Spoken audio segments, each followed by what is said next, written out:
ఈ వేదిక మీద ఉన్న ఇద్దరు శ్రమకి లాయల్టీకి వాళ్ళ పార్టీలు, వారు ఇంకొక పార్టీ సిద్ధాంతపరంగా వైరుధ్యాలు ఉన్న వాళ్ళ నిబద్ధతలో మాత్రం సారూప్యత ఉంది. వీరు పార్టీకి 50 సంవత్సరాలుగా సేవలు అందించారు, వారి పార్టీకి దాదాపుగా 34-35 సంవత్సరాల నుంచి సేవలు అందించారు. వాళ్ళిద్దరూ రాజుల నుంచి రావడం, ఈరోజు ఈ వేదిక మీద ఉండడం, ఈ కార్యక్రమంలో పాల్గొనడం అనేది భవిష్యత్ తరాలు కష్టపడితే పార్టీలో నిబద్ధతతోని ఉంటే తప్పకుండా రాణించవచ్చు అనే ఉదాహరణకి వేదిక మీద ఇద్దరు పెద్దలు ఉండడం సంతోషకరం. శ్రీనివాస్ వర్మ గారికి మంత్రి పదవి ప్రకటించగానే నేనే స్వయంగా ఫోన్ చేసి వారిని అభినందించిన. ఎందుకంటే ఇలాంటి సంఘటనలు జరగడం ద్వారా కార్యకర్తలకు ఒక విశ్వాసం పెరుగుతుంది. పార్టీలో కష్టపడితే తప్పకుండా మాకు అవకాశాలు ఉంటాయని చెప్పుకోవడానికి ఆదర్శంగా ఉంటుంది. అదేవిధంగా ఈరోజు మా మిత్రులు నాగరాజు గారు కార్పొరేటర్ల గురించి అడిగినరు, శ్రీనివాస్ వర్మ గారేమో ఎమ్మెల్యేల గురించి అని. నాగరాజు గారు తెలివి కల్లోడు, ఇప్పుడు ఇమ్మీడియట్గా వచ్చేది కార్పొరేటర్ ఎన్నికలు కాబట్టి అవి ఇస్తే తర్వాత ఆటోమేటిక్ ఎమ్మెల్యే టికెట్లు అడగొచ్చు అని వారి ఆలోచన.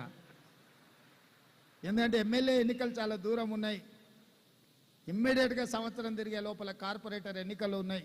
తప్పకుండా చట్టసభలలో మీ ప్రాతినిధ్యం ఉండాలి అన్న ఆలోచన నాకు ఉంది. మీలో రాజకీయ చైతన్యంతో రాజకీయాలలో రాణించాలన్న ఆలోచన ఉన్న వాళ్ళను ఇప్పటి నుండే పార్టీలో ప్రోత్సహించండి. మొదట పార్టీలో పదవి ఇస్తాను, ఆ తర్వాత ఎన్నికల్లో టికెట్లు ఇస్తాను. పిసిసి అధ్యక్షుడిగా, తెలంగాణ రాష్ట్ర ముఖ్యమంత్రిగా క్షత్రియ సోదరులకు నేను మాట ఇస్తున్నా. తప్పకుండా మీ వైపు నుంచి మీరు ఎవరిని మీ ప్రతినిధులుగా మా పార్టీలో పెట్టదలుచుకున్నారో మీరు లిస్ట్ ఇవ్వండి. తప్పకుండా ఈ 1.5 year రాబోయే 4 సంవత్సరాలకు వాళ్ళని లీడర్స్గా గ్రూమ్ చేసి ఎన్నికల్లో తప్పకుండా అవకాశాన్ని కల్పిస్తా అని చెప్పి నేను మీకు మాట ఇస్తున్నా. అదేవిధంగా ఇంతకుముందే అల్లూరి సీతారామరాజు గారు చెప్పారు, రాజుల ప్రాతినిధ్యం ఎన్నికల్లో లేకపోయినా ప్రభుత్వంలో ఉన్నారు అని.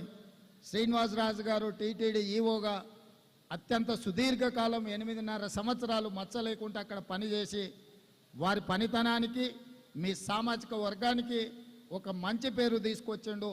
వారు ఐఏఎస్ ఆంధ్రప్రదేశ్ అయినా అక్కడ ఐఏఎస్ ఆఫీసర్గా అక్కడ పదవీ విరమణ వాలంటీర్ రిటైర్మెంట్ తీసుకొచ్చే తెలంగాణ రాష్ట్ర ప్రభుత్వంలో వారిని సలహాదారుడిగా నియమించడం.